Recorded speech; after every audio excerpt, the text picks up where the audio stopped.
Estamos vivendo uma onda de cristãos ou religiosos? Pessoas com fé ou que estão se aproveitando disso para querer colocar para frente e doutrinar a partir dos seus ideais? Roda a vinheta.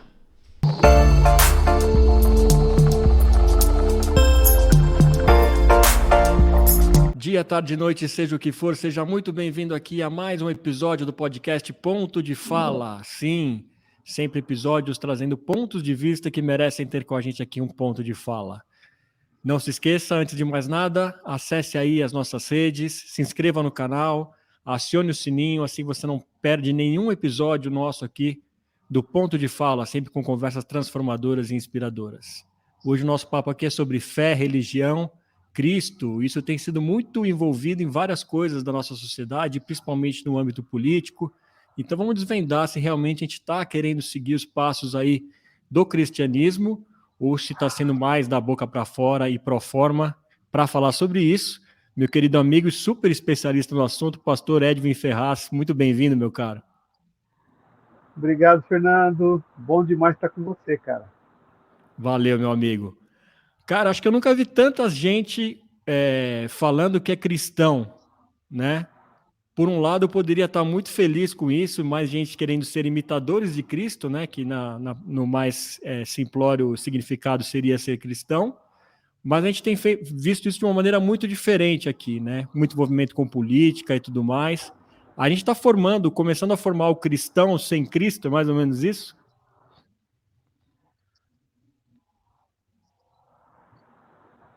Cara, eu tenho visto muito um crescimento grande dos religiosos e dentro desse segmento um movimento neopentecostal. Agora, o movimento de crescimento de cristãos, eu acho que até diminuiu o movimento de cristãos, mas o movimento religioso evangélico, esse parece que deu uma bombada mesmo. Meteram um esteroide anabolizante nele e ele deu uma bombada mesmo.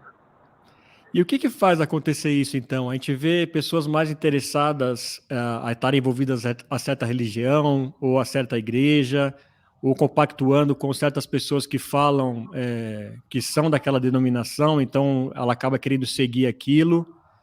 Como que você vê esse movimento? O que está acontecendo, você acha? Cara, eu me formei no início dos anos 2000, me formei em 2003. E o meu TCC em 2003 ele foi sobre o movimento dos apóstolos do Novo Testamento e os atuais supostos apóstolos. Já era uma coisa muito louca naquele tempo, essa perspectiva do surgimento dos apóstolos. Né? Era uma onda apostólica que tinha tomado o Brasil.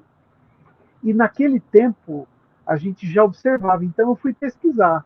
E eu rodei por 6 estados pesquisando, entrevistando apóstolos, pessoas que tinham título apostólico. Uhum. E foi interessante que isso aí, esse movimento neopentecostal, ele dá início com um cara no Rio de Janeiro que chama Bispo McAllister, da Igreja de Nova Vida. Todos esses midiáticos que estão todos aí eram crias dele. Uhum. Ele foi um cara que entrou primeiro na TV, primeiro na rádio. Ele chega no Brasil com essa ideia de que se você está utilizando os meios de comunicação, você tem um poder de chegar nas massas. E esse cara formou R.R. Soares, ele formou Edir Macedo, ele formou vários bispos que a gente tem aí, e ele deu um know-how para esses caras. O know-how de entrar na casa das pessoas de um jeito diferente. Desde então, a igreja evangélica ela migra para a televisão. Agora, com a internet, há uma mais diversificação. Mas até há 5 anos atrás, a televisão era um canal assim, super forte. Né? Uhum. Então, eu entendo que esse crescimento tem a ver justamente com esse crescimento midiático. E aí, na mídia, veio coisa boa e veio coisa ruim. Veio Uhum. coisa estranha, veio joio e veio trigo. Então, eu não sei, eu tenho a impressão que a gente não foi capaz de dar ferramentas para as pessoas para elas filtrarem. Uhum. Então, o movimento foi avassalador. Eles tanto que eles cresceram em todos os sentidos. Aquisição de canais de televisão, aquisição de canais de rádio, vereadores, deputados, senadores. A gente tem aí religiosos que chegaram a ser governadores e prefeitos, né, cara? Uhum, uhum. Foi uma onda muito grande mesmo. Sim, e a gente pautou muito essa última eleição aqui no Brasil, Edvin, não sei quanto você teve a oportunidade de acompanhar aí à distância, para quem não sabe, o Edvin está morando nos Estados Unidos, a política se envolveu muito, acho que não só nessa eleição, na última também já tinha sido assim, né? Eu vi algo que eu nunca tinha visto, assim, os templos das igrejas se transformarem em verdadeiros comícios, né? Onde deram púlpito a políticos e tudo mais. Não há nenhuma base bíblica que se deve misturar a política ou escolher um político devido à sua religião, né? Cara, a perspectiva em Jesus é justamente a gente dar a César o que é dele e a Deus o que é dele. Então, tem coisas de César que não fazem o menor sentido dentro da vida religiosa. Eu me assustei. Eu saí do Brasil em 2019 e em 2018 tinha começado esse movimento, como você falou. Uhum. Eu me despedindo dos meus amigos lá no Paraná, eu estava conversando com eles, isso aí foi em 2017 para 2018. Eu falei para eles assim, ó, a gente está entrando num movimento que eu tenho a impressão que ele é um caminho sem volta e é um caminho ruim. A igreja está entrando num lugar que ela não precisava estar, ela está se expondo. Por quê? Porque a gente passou muito tempo à margem, a gente passou muito tempo sem se envolver. Aí, de repente, o pessoal quis se envolver e aí eles quiseram trazer para dentro da igreja, até a perspectiva de ser igreja é ser chamado para fora. Uhum. Então era a igreja que tinha que ter preparado as pessoas para Claro. discutir. Agora, aí a gente esbarra em outra coisa, né, cara? A igreja não prepara ninguém para discutir. Uhum. Aí a gente entra num problema sério. A É. igreja prepara pessoas só para replicar. Na verdade, quando você tem um cara que questiona muito, pergunta muito, ele é meio que tirado Mal do visto. sistema. Ele é mal visto, ele é meio que botado para fora, porque o sistema não quer discussão. Uhum. Basta você olhar as igrejas tradicionais. A gente brinca muito. Eu vim para cá para um ano sabático. Uhum. Depois de 15 anos de ministério, o ano que vem eu completo 20, mas depois de 15 anos de ministério, eu tentei me organizar para tirar um ano sabático. Por quê? Depois de 15 anos fazendo a mesma coisa, eu queria um tempo para pensar o que eu queria continuar, o que eu queria jogar fora da minha vida e as Uhum. coisas que precisavam ser renovadas, né? Então, eu peguei um ano da minha vida em que eu não me envolvi com a igreja. Uhum. Eu me envolvi com pessoas, mas sem a instituição. Tá. E eu estou chegando à conclusão, cara, que foi um péssimo negócio para nós, os pastores, pararem de ter sua vida secular e Uhum. viverem integralmente do ministério. Isso é no meu ponto de vista. A Uhum. gente parou, por causa disso, a gente parou de entender o que elas passam no dia a dia. Uhum. Um pastor que vive full time, cara, ele anda no contrafluxo, então ele não pega engarrafamento, Uhum. Uhum. ele enche a cabeça dele com muita coisa que está completamente fora da realidade das pessoas. O metrô Uhum. lotado, o ônibus lotado, o trânsito, a ida no supermercado, a farmácia, o cara tem que estudar, tem que trabalhar, tem que criar filho, tem que amar a esposa, tem que fazer um monte de coisa e além de tudo ele chega na igreja e ainda joga um monte de coisa em cima dele. Um pastor que não é full time, mas que tenha o seu ganha-pão de outro lugar, ele sabe que não dá para arrancar mais energia de quem já não tem. Uhum. Então, eu acho que esse movimento que a gente estava falando, né, tudo isso para voltar lá, né, que o Uhum. movimento evangélico pegou as pessoas cansadas. E aí pegou muita gente drogada, pegou muita gente alcoolizada, e aí você trouxe esse cara para a religião, só que você só trocou de droga. Você não libertou esse cara. Então, Uhum. eu lembro de uma pessoa, né, que eu tive que sentar com ela e falei assim, querida, me fala uma coisa. Como é que está seu esposo? Como é que tá, como é que estão seus filhos? Sua filha mais velha? Como é que estão seus filhos? Ela falou, por quê, pastor? Porque você vive aqui na igreja, não é possível, eles não sentem sua falta. Então as pessoas foram drogadas, e a gente até entende um pouco quando se fala que a religião é o ópio do povo, né? Tirar o povo da realidade. E eu acho que esse é um papel, por isso, para mim, o porquê desse inchaço dessa igreja no movimento político. Porque os caras quiseram, agora, ao invés de libertar as pessoas, eles vêm trazendo a sua história. Olha que louco, cara. Tem um cara aqui que sabe, até fica uma indicação para uma outra entrevista sua. Boa. Ele é brasileiro, é o Dr. João Chaves. Ele é um dos professores de um grande seminário aqui em Austin, e ele é professor em Princeton. E ele é um historiador religioso. Ele tem vários livros, e ele é amigo nosso aqui de casa. E numa das pesquisas dele, em um dos livros dele, ele narra essa perspectiva da chegada dos missionários aqui. Olha que louco. A gente, quando pensa em missionário, a gente fica pensando numa pessoa que ama, que vai falar do amor de Deus, né? Nada mais Uhum. natural do que isso. Uhum. Agora, ele, como historiador, vai entrar na história, né? E vai ver as coisas. O start do movimento dos missionários presbiterianos, batistas dos Estados Unidos, principalmente para o Brasil e América do Sul, ele se dá após a Guerra da Secessão. Uhum. Quando o Sul perde a guerra, há meio que um desespero, assim, nós vamos ser perseguidos agora, como é que vai ser? O nosso pensamento vai morrer. Então, cara, eles se mobilizam e mandam os missionários para o mundo, e principalmente para a gente que é brasileiro, né? Então a Uhum. gente tem essa perspectiva de ter sido colonizado, e aí o que chega para nós é o quê? É essa ideia colonizadora. Então a gente repete o que eles pensavam, o que eles agiam e a maneira deles olharem para a Bíblia. Então a gente veste igual, canta a mesma música, constrói o templo do mesmo jeito, só que nós somos diferentes. Uhum. Uhum. E com um delayzinho, cara, a igreja veio morrendo. Muito mais devagar que a igreja conservadora se desfez na Europa. O americano tem a grana e tem muita perspicácia, né, cara? Ele é bom nos negócios. Então eles fizeram da igreja um grande business.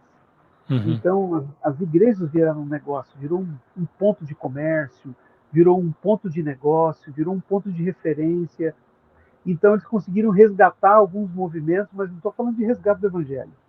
Eles conseguiram resgatar a estrutura. E eu acho que a gente, então, quando a gente olha para esse movimento, a gente tem que estar atento, a gente tem que saber a história, né, cara? Mas é que ele normalmente não chega na gente.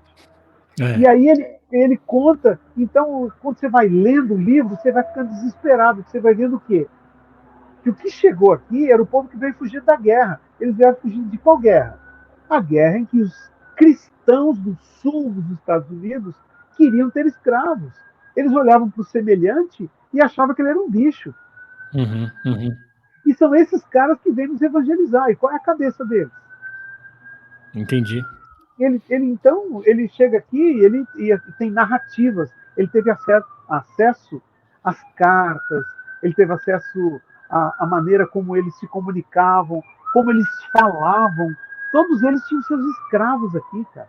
Uhum. O desprezo de olhar, na primeira igreja batista, né, no Rio de Janeiro, uma igreja praticamente na frente de uma favela, com muitos negros, e aí os relatos, a fala deles, acaba sendo uma fala preconceituosa.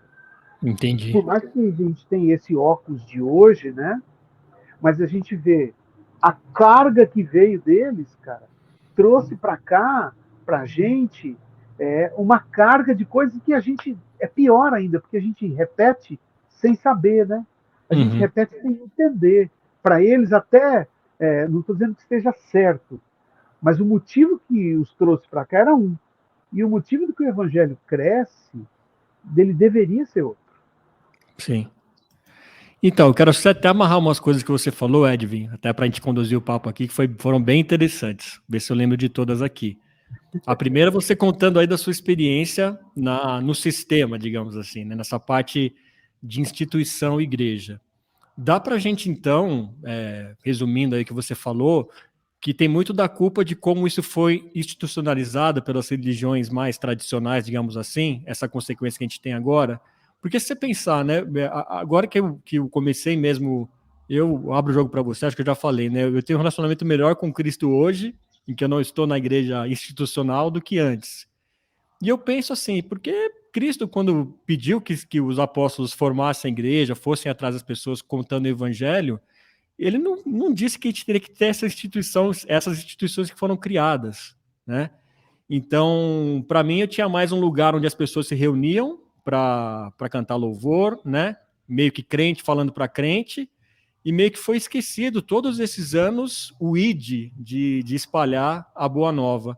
Você acha que tem culpa nisso, para a gente estar nessa consequência hoje? Cara, tem muitas consequências aí e tem muita culpa mesmo. Por exemplo, até a nossa tradução bíblica é complicado. Você que foi um Uhum. cara que foi criado na igreja, assim como eu. A Uhum. gente que lia a Bíblia, a gente tinha lá, nossa Bíblia era João Ferreira de Almeida. Isso. Era a versão que a gente usava da Bíblia. Uhum. A versão João Ferreira de Almeida foi um jovem extraordinário, inteligentíssimo, começou a tradução da Bíblia muito novo, lá de origem portuguesa, lá na África. O cara Uhum. estuda pra caramba, é bom no que faz, mas um menino, um cara de 16, 17, 18, 19, 20 anos, querendo ou não, ele tem restrições intelectuais que não são defeitos. Simplesmente a carga de informação dele ainda Uhum. não é suficiente. Então, quando ele faz a tradução, ele vem com a carga que ele acabou de ter na escola de teologia. Por exemplo, Uhum. ele vai lá e escreve assim: buscai o reino de Deus e a sua justiça, porque as demais coisas vos Serão serão acrescentados. acrescentadas. Então, essa é uma perspectiva do serão, é uma perspectiva pré-milenista.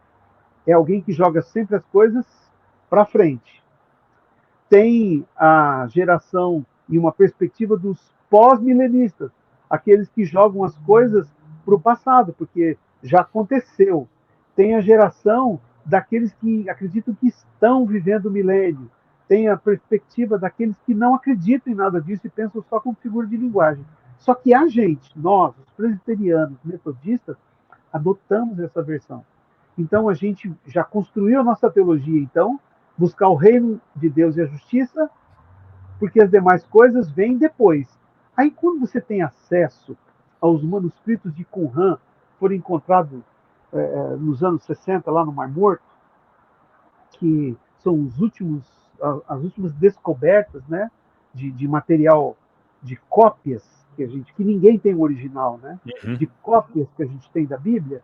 Aí você começa a ler lá e é mais ou menos assim: você deve buscar o reino de Deus, porque quem busca o reino de Deus encontra justiça. Uhum.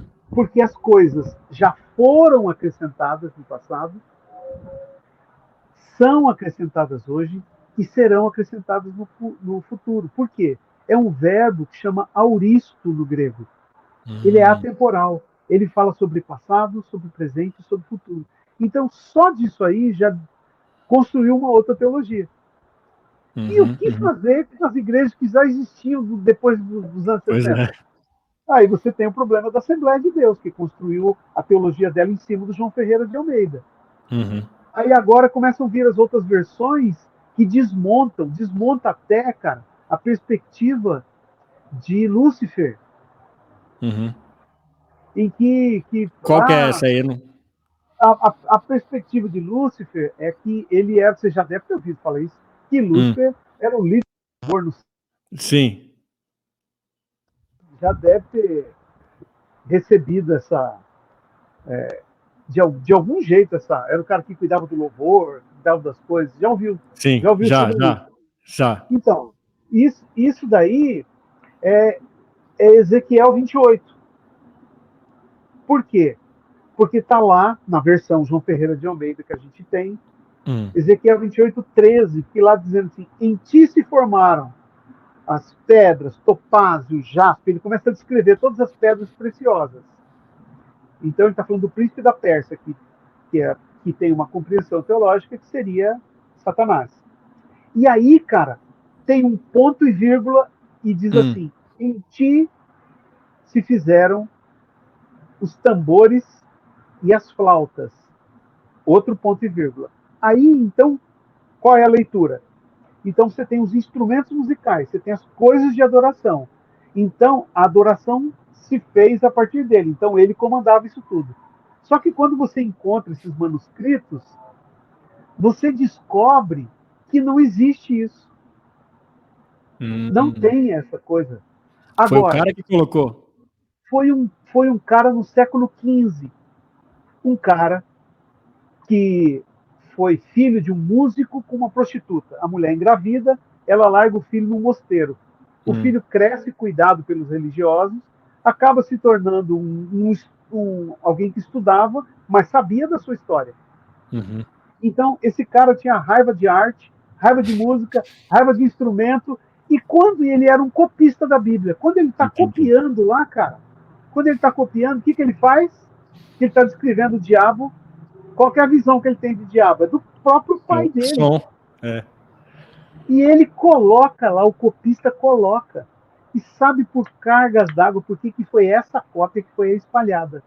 Olha só, cara. Só que muitas versões, a RA, a NVI, todas elas que vêm depois dos manuscritos de Qumran, eles já consertam essas coisas todas. Mas algumas igrejas, com sua teologia, por exemplo, a Igreja da Assembleia de Deus tem uma teologia, que quando fez a revisão, caiu por terra quase tudo. A mudança dos verbos, a interpretação, pontuação, olhar, o que eles fizeram? Aí eles compram e montam uma editora e continuam lendo a Bíblia daquele jeito.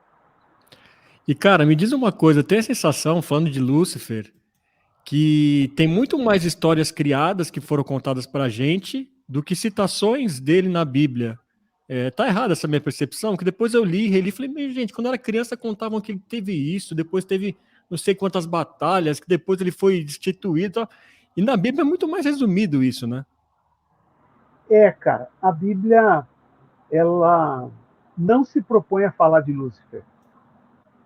Ela não gasta o tempo dela falando dele. Ela investe o tempo dela falando em redenção. Exato. Ela conta a história, e aí, só que isso não dá ibope, né? Lembra que a gente falou da TV? Exato, Cara, na minha adolescência era muito engraçado, mano. As pessoas entrevistavam o diabo nos programas de TV. Não sei se você lembra disso. Lembro. Você é bem mais novo que eu, né? Nem cara, tanto, cara. Coisa, quem é você? Eu sou... Cara, um horário de TV, as pessoas gastavam tempo entrevistando o diabo. Então é muito louco. Então, eu creio que essa questão midiática tem tudo a ver com isso. Principalmente porque quando você põe medo nas pessoas, aí você tem gente com medo. O cara não sabe o que fazer, para onde ele vai correr? Para a tua igreja. Vai correr atrás do pastor. Vai correr atrás de uma... Eu lembro uma vez que eu fui... Um membro da igreja me ligou, eu estava chegando em casa, chegando da nossa célula, já era quase meia-noite. Eu tinha deixado o pastor de jovens na casa dele, eu estava chegando em casa e tocou o telefone. Pastor, o senhor pode vir aqui? Nós estamos aqui no pequeno grupo e a fulana ficou endemoniada. Eu falei, posso. Estou indo aí. Estava entrando dentro de casa, vou tirar o carro da garagem e vou de novo. Aí estou saindo, me liga o pastor de jovens. Olha, me ligaram aqui. Falei, eu estou indo lá. Ele falou, então passa aqui, eu vou com você. Aí passei, peguei o Gustavão e fomos lá. As pessoas, eles foram criados com os teatros da igreja. Você já deve ter visto também teatro na igreja em que o diabo luta com Jesus. Sim, que já. tem aquela batalha. Cara, não existe batalha. Deus é tão poderoso, cara.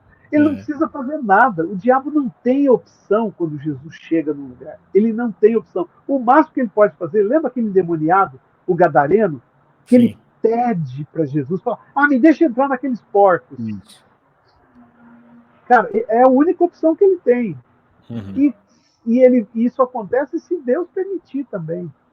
Uhum. Então, eu tentei ensinar isso por onde eu passei, que a gente não fica debochando do diabo, porque contra nós, é lógico que ele tem poder, mas quando a gente é revestido da presença do Espírito de Deus, cara, acabou. Não tem que Uhum. ficar com medo. E outra, não tem cartilha. Você não tem que ficar falando. Você está falando de diabo, né? Eu creio até que Deus não colocou tantas coisas, porque senão a gente ia ficar procurando pelo em ovo. Se com Sim. pouco a gente já inventa, né? Então, as Uhum. pessoas. Eu lembro que teve um tempo que tinha cartilha para expulsar demônio, tinha cartilha para reconhecer demônio. A gente escutava o disco do Roberto Carlos, da Xuxa ao contrário, e ficava buscando Não, mensagens. falavam toda hora, gostavam de falar que está tendo uma batalha aqui espiritual, aqui nesse momento à nossa frente o tempo todo. Daí eu lembro os adolescentes ficavam pirados assim, nossa, imaginando, nossa, eu tô aqui na minha frente, estão uns caras lutando aqui que nem louco.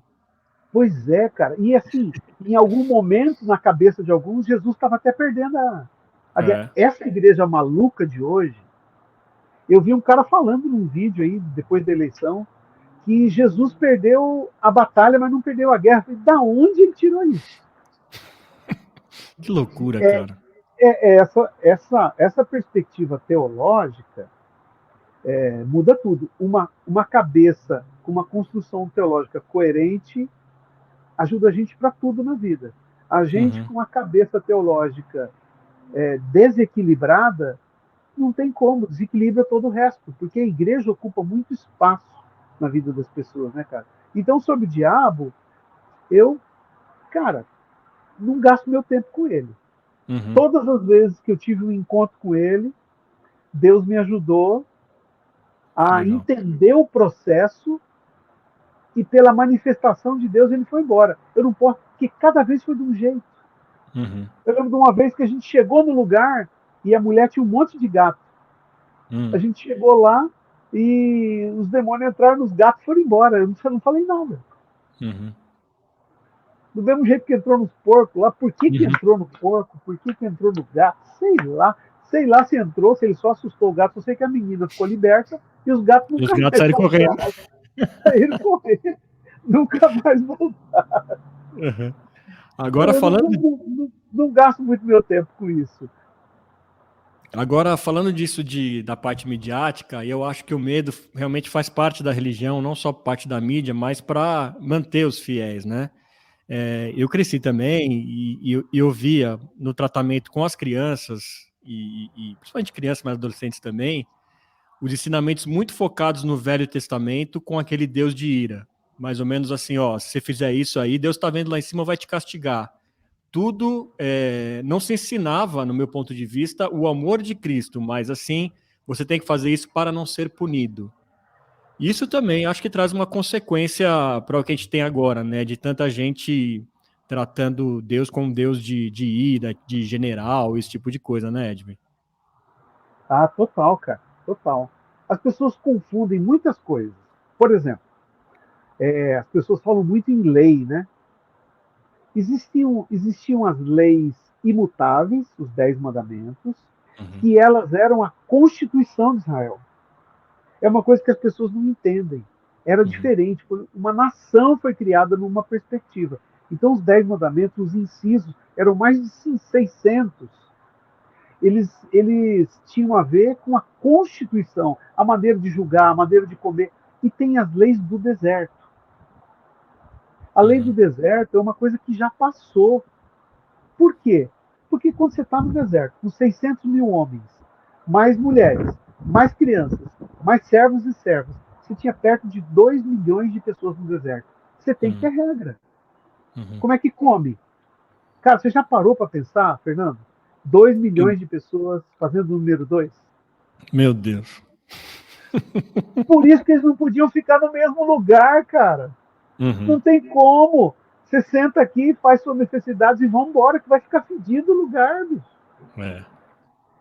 Por que é que não podia comer os animais com a pata fendida? Por que não podia comer com a pata fendida? Porque esses eram animais que cavucavam a terra. E o que eles iam cavucar quando o povo estava lá? Merda. O cocô deles. E eles não tinham hospital, não tinham remédio. O que eles iam fazer? Iam ficar doentes, pegar uma infecção e ia acontecer com o povo?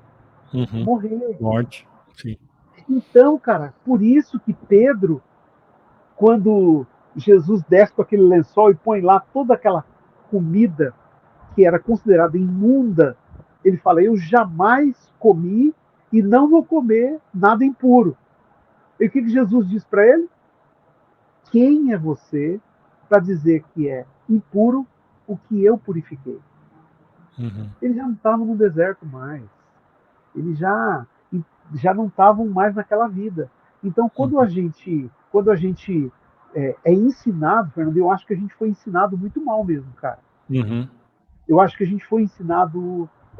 Eu nem penso que foi maldade de todos. Eu também acho que não, sim. Eu penso que tinha muita gente com coração. Acho que a maioria esmagadora era gente do coração puro. É por isso que a misericórdia e a graça de Deus não acabou com tudo. A misericórdia e a graça olharam para essa pureza, para esse desejo de fazer o certo. Mas a gente usava as ferramentas erradas, né, cara? Tipo, abrir um parafuso Phillips com uma chavinha, com uma faquinha de cozinha. Você até consegue abrir, mas você machuca o parafuso e entorta toda a ponta da faca. Então hoje a gente tem um monte de gente machucada, um monte de gente torta, um monte de gente com cicatriz, porque abriu, mas não era o que era o melhor. E aí machucou muita gente desanimou. Essa teologia do medo, ela é terrível, né, cara? E eu entendi isso em Campo Mourão, que eu precisava pregar para aquela igreja sobre isso, porque um dia eu estava no corredor da igreja e tinha uma mãe de costas para mim e ela falou assim: olha aqui, se você, falando pro filho, olha aqui, se você continuar fazendo isso, eu vou chamar o pastor. Ah, já ouvi muito isso.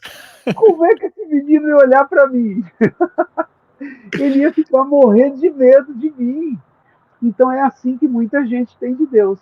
E aí, a partir daí, eu comecei a ir no Ministério Infantil e comecei uma vez por mês a estar com eles. Eu contava histórias, tocava violão, cantava, ia nas salas, me tornei voluntário, a Dani se tornou, a gente se envolveu. Por quê? Porque na cabeça era uma mudança de metodologia. Tirar o medo. Tirar o medo. Até porque, cara, a gente precisa ter muita sabedoria para contar histórias bíblicas para as crianças. Você já parou para pensar que loucura que a gente faz? A gente conta a história de Davi e Golias para as crianças. A gente conta a história. Isso aí, você trocar uma ideia com um adolescente já não é muito fácil. Mas com uma criança, que Deus escolheu um cara para matar o outro, e que ele não matou com pedrada. A maioria das crianças acha que foi com a pedrada, mas ele arranca a espada. Quer dizer, a gente ainda mente para as crianças. Essa história não tá no desenho para colorir, né, essa parte. Não dá, cara. Isso é muito louco, muito louco. Poxa, cara, e não, é isso mesmo, eu tô aqui voltando mas o que é isso nos pastores, né? Jesus é um cara muito bonzinho para convencer as pessoas. Os pastores tinham medo de que as pessoas ficassem muito zen, assim, que eu vejo Jesus assim como um cara zen, no bom sentido, sabe? Bondoso, que estende a mão, que ama o próximo o tempo todo. Que você acha que passa na cabeça do pastor para pregar menos Cristo, Edvin? Cara, se a gente olhar para Jesus, Jesus era isso que você está falando com todo mundo, menos com os religiosos. Repara que ele é capaz de encontrar com a mulher pega em adultério, mas ele não apedreja, ele livra ela da morte. Ah, cara, essa história da mulher samaritana é sensacional, né? Por quê? Porque ninguém nunca conta que a lei dizia que era para matar, certo?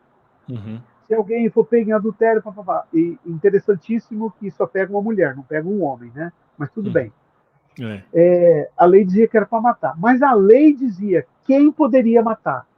Então, a mesma lei que fala que tem que matar é uma lei que mostra que ninguém tem condição de tirar a vida do outro. Só que ninguém lia, cara. Sabe quem que resgatou isso? Jesus. Mas quantas pessoas já haviam sido mortas antes? Porque o É. povo estava vindo. Porque o povo estava vindo. Aí Jesus traz a lei de volta. Jesus vem dizendo, vem tratando ali, mostrando para a mulher, fala assim, tudo bem. Então a lei é assim mesmo, você vai ter que morrer, papapá, papapá. Então vamos lá. Quem não tem pecado, quem está isento, quem está purificado por Deus, atire a primeira pedra. Não sobra ninguém. Uhum. E é isso que Jesus tenta resgatar para a igreja. Ele acaba com o medo e acaba com a culpa. Ele está dizendo o seguinte: você merecia morrer, Uhum. mas eu já morri no teu lugar. Sim. E aí os religiosos, Jesus, né, cara, se fosse hoje, sei lá, não sei se ia sobrar a igreja. Naquela perspectiva lá de Jesus no Novo Testamento, quando ele entra e mete a chibata no povo. É. O único lugar que Jesus mete a chibata é no religioso. É para o religioso que ele chama de raça de víboras. Uhum. Ele chama de sepulcro caiado. Então, Jesus não é interessante pregar o Jesus como ele era. Uhum. Porque a gente não dá conta, porque a gente quer trazer a pessoa para a religião. Né? Uhum. Fernando, você já parou para imaginar o caos que seria se a gente vivesse como a igreja de Atos? Nossa. Em que a gente tem tudo em comum? Uhum. Eu falei isso com os Pois pastores é. Tem que por tomar vários cuidado lugares, quando falar isso, inclusive, né? em vários lugares onde eu passei. Eu tentei trazer uma coisa boa. Eu disse para eles assim, falei, ó, Campo Mourão tem um déficit gigantesco de creches. Uhum. Nós temos mais de 200 igrejas numa cidade que não tinha 100 mil habitantes quando eu morei lá. Falei, se nós abrirmos as nossas igrejas, que tem o Ministério Infantil, que só usa a sala no domingo de manhã, uma ou outra que usa domingo à noite, se nós abrirmos durante a semana, fizermos uma parceria com as universidades, para que eles peguem todo tipo de profissional que está se formando, que a gente pegue a prefeitura com os funcionários que ela tem, e a gente oferecer o nosso espaço para ser uma creche, nós resolvemos o problema da creche, com um detalhe. Todas as vezes que as mães e as crianças passarem por aqui, eles vão lembrar que aquela igreja foi o lugar onde eles estudaram, onde a vida deles foi transformada. Me responde, qual igreja ofereceu? Nenhuma. Nenhuma. Uhum. Por quê? Na nossa história, Fernando, nós não fomos ensinados. Sabe por quê? Sabe quem fazia esse tipo de coisa? Eram os espíritas. Então, com medo de ser parecido com os espíritas, mas os caras não leram a história do bom samaritano, né, cara? Olha Uhum. que, olha que doideira como uma teologia torta deixa a gente manco. Total. Total, cara. Total. E os pastores têm uma culpa muito grande, porque pastor é um cara que passa. Fazer teologia não é uma tarefa fácil. Uhum. Se você não se dedicar, você não se forma. É fácil de entrar, mas não é difícil. Não é difícil de ter acesso a uma faculdade de teologia. Mas é muito difícil você dar conta de fazer tudo, fazer todas as leituras. Então você tem uma carga de conteúdo grande. Uhum. Só não faz quem não quer mesmo, cara. É. Ou quem está num movimento em que o movimento diz é o seguinte, cara, você quer continuar com a gente, é assim. Se você não quer, pode pegar a tua turma. Então, há uma pressão muito grande. Há uma pressão muito grande. Nós mesmos batistas somos igrejas independentes, né? A igreja batista, cada igreja tem a sua perspectiva. Uhum. Ela que toma as decisões. Mas se uma igreja batista faz uma coisinha, eu já tive amigos que foram perseguidos, cara, pela Uhum. convenção, amigos lá no Rio, já foram perseguidos, escorraçados, mentira. Você fica assustado com isso. Uhum. Mas, de novo, eu acho que é gente que foi ensinado errado. E a gente vive um momento muito esquisito no Brasil, Fernando. Uhum. Porque esse povo que tem uma interpretação errada da Bíblia, ele cresceu. Então eles acham que tudo é perseguição religiosa, e não é, né? Exato. É. Então tudo agora, não, estão perseguindo. Então agora a gente quer resgatar o varão de guerra. Homem de guerra é Jeová. Então a gente quer Nossa. matar o inimigo.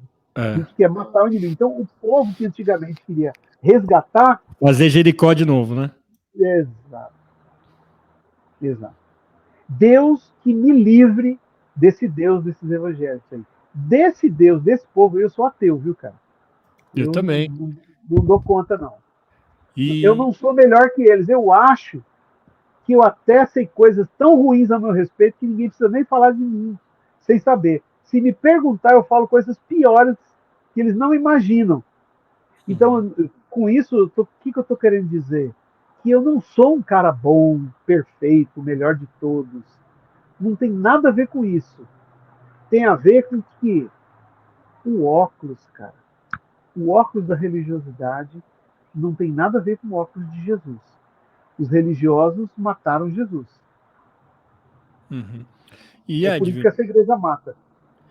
então, Edvin, e o que que eu estava até conversando com o Henrique, amigão nosso, né? Enfim, que tá morando aí também. E esses dias Uhum, a gente a gente se viu esse tempo atrás. que legal. E tava batendo papo no celular, e daí ele trouxe uma coisa interessante, né? De que, na verdade, as pessoas não enxergaram Cristo no Bolsonaro, por exemplo. Elas enxergaram a oportunidade de colocar para fora crenças que estavam escondidas nelas, né? Como, entre aspas, cristãos, e meio que o cara validou isso. Porque se a gente parar para pensar, não tem nada aí na Bíblia ou em Cristo que justifique o cara. Hoje eu peguei trânsito aqui, perto aqui da Castelo, tá ainda bloqueado algumas rodovias, e os caras orando, pedindo por intervenção militar, né? Então, a gente chegou à conclusão que não é uma coisa, não é um efeito só Bolsonaro. O efeito Bolsonaro é de dar oportunidade desses caras liberarem o sentimento. Como que você vê isso? Cara, o Bolsonaro, ele amplificou e uniu um povo que já existia, mas que estava desarticulado. Tá. O Bolsonaro fez uma coisa que, para mim, é imperdoável. Não sei como é que ele vai se justificar isso com Deus. Ele levou a igreja para um buraco que eu não sei se ela vai sair. Tá. Porque essa mistura de qualquer coisa você levar para a religião, qualquer coisa você levar para perseguição, e qualquer coisa você levar para Deus. Por Uhum. exemplo, as pessoas, elas não querem ser autônomas, ela quer perguntar para Deus que calça que ela vai usar, mano. Que camisa que ela vai usar. Uhum. E aí ela quer falar em livre-arbítrio. É muito louco, as pessoas elas não querem se libertar, não foram ensinadas, e os que poderiam fazer isso não fazem, porque eles vão Uhum. perder. Você vê pouca gente falando sobre dízimo, cara. Pois é. Porque no Novo Testamento isso acaba. É. Acaba. E a igreja lá arrecadava mais. Eu tenho amigos que já estão vivendo isso no ministério, pararam de falar de dízimos e ofertas Uhum. na ênfase passada. Sim. Olha, esse é um momento, a nossa igreja vive da fidelidade de Deus. Várias vezes eu falei isso para a liderança da igreja onde eu pastoreava. Eu lembro uma vez Uhum. que a gente não atingiu o orçamento, tinha acabado o mês. Pastor, o que nós vamos fazer? O que nós vamos fazer? Eu falei, bom, nós vamos entender se a gente tem um problema de crise ou um problema de infidelidade. Se for um problema Uhum. de crise e as pessoas estão sem dinheiro, a gente vai precisar se desfazer de alguma coisa para ajudá-las a comer. E se é infidelidade, a gente não ensinou direito, vamos ter que ensinar. Uhum. Então é isso que a gente precisa entender. E aí eu fui desacatado já por pessoas nos diversos lugares que eu pastoreei. Pastor, a gente tem que aprender com a igreja tal, eles sabem falar sobre dinheiro. Eu falei, não, meu irmão, Meu Deus. eles sabem falar como arrancar o seu dinheiro. Esse é um trabalho que não é meu, esse é um trabalho do Espírito Santo de Deus. Se, se o Espírito Santo não toca em você para você contribuir, eu não vou trabalhar emocionalmente para arrancar o seu dinheiro. Uhum. Então a gente vive esse problema sério mesmo, Fernando. Eu acho não, tenho convicção que chega um tempo que é maldade. Por exemplo, você tem um cara, eu acho que vão até me criticar por isso, mas hoje já é meio que ponto passivo. Uhum. O Silas Malafaia no tempo do bigode é um Uhum. Sim. coerente, cristão, leal. O Silas Malafaia, quando entra no 25ª hora, tira o bigode e recebe US$ 40 mil por mês, ele mudou. Uhum. Ele Total. ganhou para bater nos caras. Então ele mudou. E esse cara formou teologicamente muita gente. Continua formando, continua arrebanhando, e ele é um canalha. Uhum. Espero que ele se converta. Espero que ele se arrependa das coisas que faz, fala. Mas tem um monte deles, né, cara? Assim, infelizmente, a gente não tem só um Silas hoje. As pessoas batiam em mim já há uns 10 anos atrás, quando eu comecei a falar da marcha para Genésio. Falei que aquela marcha para Jesus não existia. Não Uhum. faz o menor sentido. Aquilo era marcha para Genésio. Mesmo que eu acho que mais de 90% das pessoas que estavam lá eram honestas. Uhum. Uhum. Elas queriam andar por Jesus e queriam se divertir. O problema é que os caras querem fingir que não é diversão, né? Eu Uhum. lembro um dia que eu trouxe um famosinho. Eu não sou de trazer famosinho. Mas eu era pastor num lugar, o pessoal, vamos trazer o fulano, me deram o telefone dele. Falei, tá bom, vamos ligar pelo menos para saber quanto que o cara cobra. Aí liguei, naquele tempo, Fernando, isso aí há 12, 14 anos atrás. Uhum. Eu liguei, o cara me pediu 8 mil. Uhum. Eu falei para ele assim, como é que é? Já está incluída a tua passagem? Não, não, não. Isso aí é só a minha oferta. Aí você tem minha passagem de avião, o hotel, para mim tem que ser hotel 4 Ah. estrelas, não precisa ser 5, tem que ser hotel 4 estrelas. O tipo, ele me deu até a cor do carro que tinha que pegar ele no hotel. E esse Caramba. cara, mano, esse cara, esse cara tá pregando no Descende Brasil. Esse Uhum. cara arrasta multidões, cara, para assisti-lo. Então a gente vive um problema sério que eu, para ser bem honesto para você, não me proponho a resolver. O meu universo é bem pequeno. Eu tento conviver com as pessoas perto de mim, tento ser o mais transparente, mais simples, mais íntegro que eu consiga ser. Porque não sei como sair, que essa igreja vai sair desse buraco. Porque é essa igreja que se vende teologicamente. Sim. E quando você tem os caras que manipulam, aí agora você tem os caras que oferecem a igreja, né? Uhum. Você tem os caras que devem impostos e procuram o presidente. Fala, ó, nós devemos 1 bilhão de impostos. Mas você está capengando aí. Se você isentar a gente anda contigo. E aí os irmãos estão se matando. Uhum. Estão se matando, achando que a igreja está sendo perseguida, e os pastores estão se livrando de ir para a cadeia, alguns, por É, causa das falcatruas financeiras. sim. Edwin, falando em volta de Cristo, você acha que no fim das contas, então, se a gente começar a pintar esse cenário, a igreja de Cristo vai ser daqueles que não estão em nenhuma igreja, não estão em nenhuma religião? Eu sempre ouvi falar dos desigrejados. Sempre ouvi falar. E eu achava que era um movimento que era fadado a falir. Porque Uhum. um cara que já experimentou ser igreja, experimentou ser corpo, como é que um dedo vive longe da mão? Ele morre. Uhum. Mas, na verdade, cara, quem chama os caras de desigrejados, a gente tinha que falar que existe uma geração dos desinformados. O cara deixou de frequentar aquele ambiente religioso. Ele está super conectado, ele tem amigos, ele tem gente que, às vezes agora, mais próxima dele do que tinha quando ele estava na igreja, que ele estava tão envolvido em programas. Deixa eu ser justo aqui.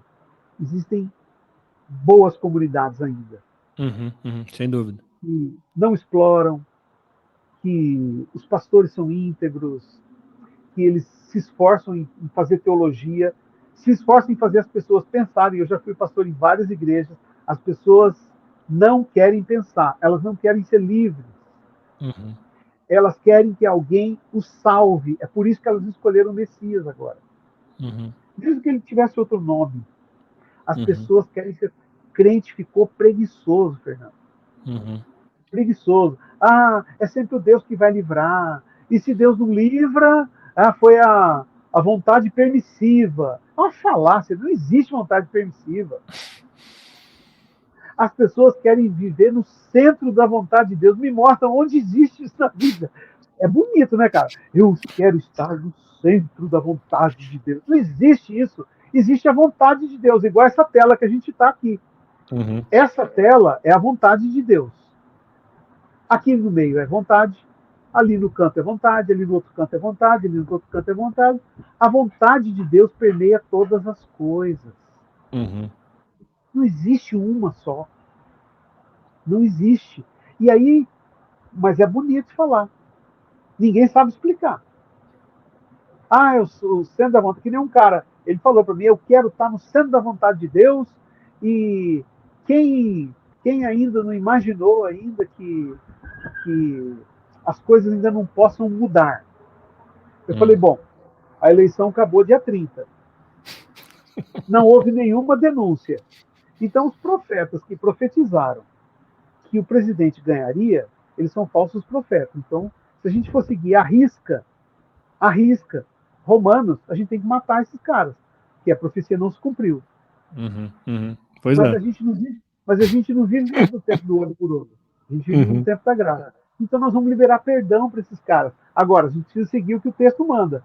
Não dê mais crédito a essas pessoas. Mas agora as pessoas, como elas não são autônomas, e foi criado um movimento em que as pessoas. Cara, eu fiquei abismado com aquele pastor lá, do, da igreja da Poça d'Água lá, da Qual? Lagoinha. Ah, o Valadão? O cara, bicho, ele mentiu na frente para centenas, milhares de pessoas. Ele mentiu que ele foi intimado, falou o nome do cara, é tudo mentira. Uhum. Isso é que me assusta, Fernando. Então, eu acho que a gente está longe do fim dos tempos ainda. Uhum. Vou te falar por quê. Porque as pessoas não ouviram o evangelho ainda. É. E a Bíblia diz que quando todos ouvissem o evangelho, aí seria o fim. De novo, a gente vai ter que evangelizar os evangélicos de novo, porque eles desconhecem a relação com Deus, a graça, o manifestar do Espírito. Eles até falam em línguas, mas isso não é nada, né? A igreja de Corinto tinha todos os dons, mas não tinha o amor. Era só um Uhum. sino. E, cara, isso é massa, né? Porque a gente ainda tem muito tempo e é trabalhoso, que a gente tem muito a fazer. Agora, eu penso, Edwin, que se não houver nenhuma reviravolta e eu não me vejo, por exemplo, hoje eu não me vejo mais nesse movimento que eu já pertenci no passado. Eu não Uhum. me vejo mais andando e comungando dessa loucura. Não dá. Eu amo as pessoas, tenho um relacionamento até hoje, mas eu acho que Deus me livrou, cara, de viver esse tempo como pastor numa igreja no Brasil. Eu estava desde a pandemia aqui, Uhum. Uhum. vivendo o meu ano sabático. Cara, depois disso e vendo tudo que aconteceu, eu espero que Deus me use para plantar uma comunidade, começar algo que vá tocar pessoas, coisas simples, mas esse movimento de manipulação em que até impede o processo do manifestar de Deus. E por isso eu acho que a gente está muito longe do fim, viu, Fernando? Enquanto os que são da teologia do medo, o mundo vai acabar, as profecias estão se cumprindo coisa nenhuma. Tá? É muito longe. Até porque quem entra num tempo hoje não tem o evangelho de Jesus. Às vezes ele chega lá e tem um candidato para votar. Ao invés dele sair santinho, ele sai com um santinho na mão.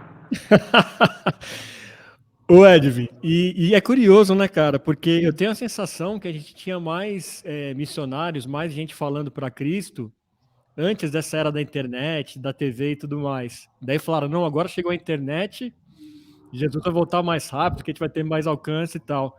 Cara, eu não vejo esse movimento de pessoas pregando para quem não conhece o evangelho. Se tem alguém fazendo isso, me diga quem. Na verdade, cara, na verdade, a gente esquece que Jesus veio na plenitude dos tempos. Se esse tempo fosse um tempo pleno mesmo para difundir as coisas, Jesus não teria vindo no tempo em que Roma dominava o mundo. Uhum. Mas Jesus veio no tempo em que Roma dominava o mundo. Aquele era um tempo pleno. O nosso direito é romano, matemática, aritmética, geometria, ciências. As bases de tudo que a gente ainda vive é daquele tempo. Uhum. Foi por isso que Jesus veio naquele tempo. Foi por isso que algumas coisas ficaram consolidadas. Porque se fosse nesse tempo, ia ser só mais um movimento que chega e passa. Chega e passa. Chega e passa. E não acho, cara, não acho que a gente vá conseguir tão cedo entender tudo isso e ter uma resposta. Porque eu acho que está tudo ainda em ebulição. E a gente só consegue fazer alguma coisa depois que as coisas se assentam, né? Então a gente vai passar um tempo de limbo aí, Fernando. A gente tem que se preparar, viu, cara? Vai ser um tempo Vixe. bem estranho, viu, cara? E Bem Edvin, estranho. em alguma parte da escritura, da profecia, conta que teria esse momento da igreja ou não? Tem. O olhar para o Apocalipse é um olhar massa. Tá. Como eu te falei, você desenvolveu a tua teologia de Apocalipse com João Ferreira de Almeida, você tem Foi. vários problemas. Você desenvolveu a tua teologia tentando buscar o mais próximo, usando o grego, tentando ler o contexto social do que acontecia, né? O meu olhar para Apocalipse é que Apocalipse não narra exatamente os fatos. Tá. Apocalipse mostra que de tempo em tempo nós teremos apocalipses. De tempo em tempo vão surgir bestas. De tempo em tempo vão surgir igrejas como aquelas igrejas que já foram referência, mas que vão se perder. Pastores que foram referência e que vão cair. Então, qual é o alerta para a igreja? Fica atento. Você que pensa estar de pé, cuidado para não cair. Então, o alerta de Apocalipse. Então, cara, teve um tempo que toda leitura, o ano não ia passar do ano de 1982. Eu não sei se você viveu isso. É porque Nossa, eu já era vários. mais velho, né? Então, a discussão era do urso e da águia. Quem era o urso? União Soviética. Quem era a águia? Estados Unidos. E o mundo ia acabar numa guerra, numa explosão nuclear. Uhum. E ia culminar com a volta de Jesus. O clarão ia ser tão grande que ninguém ia morrer com essa explosão, porque essa explosão geraria a volta de Jesus. Meu Deus do céu. E Jesus ressuscitaria os mortos e acontecer aquilo que está. Então, as narrativas, para mim, de Apocalipse, elas têm esse olhar. Eles têm um olhar de alerta. Aliás, não só para Apocalipse, qualquer coisa da Bíblia, se a gente tentar seguir ipsis literi, a gente morre. A gente não dá conta. Porque ela não foi feita para. Por exemplo, a nossa conversa aqui. Eu e você estamos batendo um papo sobre um monte de coisas e muitas delas eu e você sabemos o contexto, certo? Certo. Mas alguém que ouvir essa nossa história daqui a 10 anos não vai saber do que a gente está falando. Sim. Uhum. E se ela tentar pegar o que a gente falou para seguir como regra de vida, ela vai dançar, porque ela não É. tem o contexto. Então a Bíblia não tinha essa perspectiva que a gente tem hoje. Eram narrativas com fortalecimento do irmão, era para cada um construir o seu caminho com Deus, cada um construir o seu caminho com Jesus. Olha o exemplo do irmão fulano, era para ser uma inspiração, não era para ser um livro de receita de bolo. E é isso que as pessoas querem. Ah, se eu fizer isso, se eu acordar cedo, pular com o pé direito e rezar 3 Ave Maria, ou falar com Jesus, ou não usar roupa escandalosa, ou botar o terno, eu vou estar bem. E isso aí não existe, né? E é por isso que a gente tem muita gente desigrejada. As pessoas chegam, caminham e descobrem que a igreja não era nada daquilo que contaram, nem daquilo que ele esperava. Porque o que contaram era uma coisa, o que ele encontrou foi outra, e o que precisa ser é outra completamente diferente. Então tem gente que está lutando dentro da igreja, tem gente que se machucou e por sobrevivência saiu, tem gente que não sabe mais para onde ir, porque o último lugar era a igreja e está perdida lá dentro. E tem gente que está fazendo a igreja fluir, cara. Fluir. Fluir. Aqui no inverno é massa, Fernando. É. Aqui no inverno, cara, é muito louco. O olhar do americano é diferente, viu, bicho? É muito diferente. Então tem muito morador de rua aqui. Uhum. Tem muita gente que vem. Eu estou muito perto da fronteira, eu estou a 2 horas da fronteira do México. Ah, olha só. Então eu tenho muito migrante aqui. Uhum. E aí, cara, você tem morador de rua pra caramba, você tem mendigo pra caramba. E o inverno, há 2 anos atrás, fez -15. Caramba. Morreu um monte de gente. Cara, quando esfriou, Fernando, as igrejas abriram, arrastaram os bancos, meteram o colchão, o povo ia para lá fazer comida, dar roupa, sobrou cobertor, os mendigos iam tomar banho. Os mendigos não queriam mais que acabasse o frio, Uhum. porque pelo menos no inverno eles eram cuidados. Ah, E eu acho que é desse evangelho que eu quero me apegar cada dia. É uma das razões de eu estar na igreja que eu estou. que Eu estou legal, numa cara. igreja que chama Grace Point. Essa é uma igreja que cuida de imigrantes, cara. Uma vez por mês, agora a cada 2 meses, porque estava tudo fechado, né? Então o Uhum. trabalho já fluiu com quem tinha chegado. Agora que começaram a chegar novos, mas a igreja recebe pessoas de tudo: Sri Lanka, Romênia, Bulgária. Vem gente de tudo quanto é lugar que está tendo perseguição e que estão matando politicamente. Os caras vieram e a igreja cuida, cara. A gente vai lá no domingo, passa o domingo com eles. Faz o cadastramento, matricula as crianças na escola, leva comida. E o máximo que a gente faz, cara, é orar. Uhum.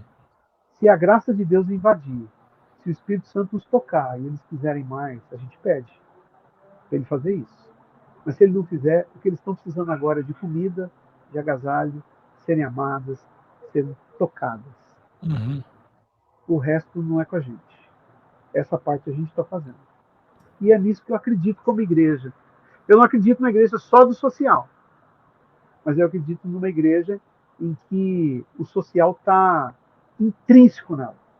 Uhum. É raro a gente ver uma igreja envolvida com projetos duradouros sociais. Pontualmente dá uma cesta básica, né? Uma coisa ou outra, mas não está dentro dela, não Uhum. jorra dela, não sai dela. Né? Uhum.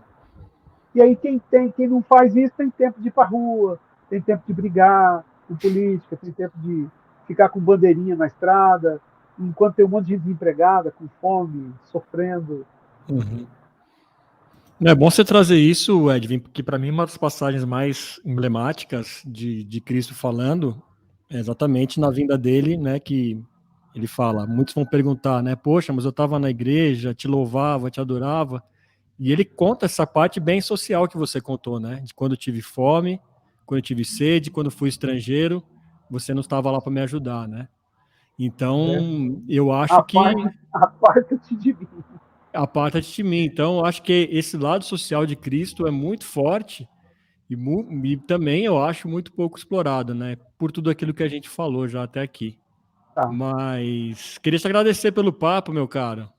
Mesmo a Cara, distância aí, obrigado. o seu tempo. E vamos marcar mais vezes. Eu quero que você deixe aí a sua rede social, Edvin, para o pessoal aqui que te conheceu agora, quer começar a te seguir. Tem momentos muito gostosos lá que você compartilha com todos. Legal. No Instagram, @Edwin Ferraz. No Facebook, Edwin Ferraz. Twitter, eu fui. Não sei o que aconteceu com a minha conta, ela sumiu. Acho que eu Foi falei muito de banido. Jesus. Eu não falava de política no Twitter. Você acredita, cara? Olha Nunca só. falei de política no Twitter. Mas minha conta Zé Filiu lá, sumiu. Mas Entendi. eu tô lá. Semanalmente posto alguns vídeos, eu faço muita sequência de estudos bíblicos, versículo a versículo, troco uma ideia sobre política, sobre futebol, vivo campeão Palmeiras. A Ih, gente, a te gente dá a fala sobre oportunidade tudo. para ele falar, olha aí, ó. Troco uma ideia sobre família, sexo, saúde. E aí vamos vivendo, porque eu acredito no Evangelho justamente disso. Porque a gente vai vivendo todas as nossas coisas, né? Todas as nossas coisas têm Deus, todas as nossas coisas são de Deus, então a gente fala de tudo. Então eu não preciso ficar só com a Bíblia na mão tentando convencer um cara. Eu trocando uma ideia sobre futebol, ele pode aceitar Jesus. Uhum. Não daquela forma que a gente foi acostumado, né? Que o cara tem que levantar a mão, O vir apelo, na né? frente, do apelo. Mas é um cara que fala, pô, tô curtindo essa ideia aí, hein, cara. Aí você fala, essa ideia aí foi do Cristo que mora em mim, cara. Ah, Essa que ideia não é legal. minha. É isso aí, Edvin. Obrigado. Vamos falar mais vezes, que isso é um papo interminável. Prazerzão. Muito bom. Interminável, cara. A gente conseguiu descer um pouquinho em cada coisa. Quem sabe Isso. dá pra fazer uma coisa de cada um dos tópicos que a gente Vamos falou. sim. Foi só o aperitivo. A gente só passou pelo menu para depois aprofundar. Beleza. Obrigadão, Fernando. Obrigado, cara. Bom demais, Até cara. uma Bom próxima demais aí. te rever. Abração. Também. Abraço a todos Valeu. aí. Tchau, Fica na tchau. paz. E agradeço a você que nos acompanhou aqui em mais um episódio do Ponto de Fala. Sim, todas as terças e quintas no YouTube, no Spotify, sempre com muitos cortes nas nossas redes sociais. Não deixe de nos seguir no Instagram, no Twitter, no LinkedIn, Facebook, TikTok, enfim, estamos por todos os lados. Eu sou Fernando Tuller. Esse foi mais um episódio do Ponto de Fala. A gente se vê no próximo. Até lá.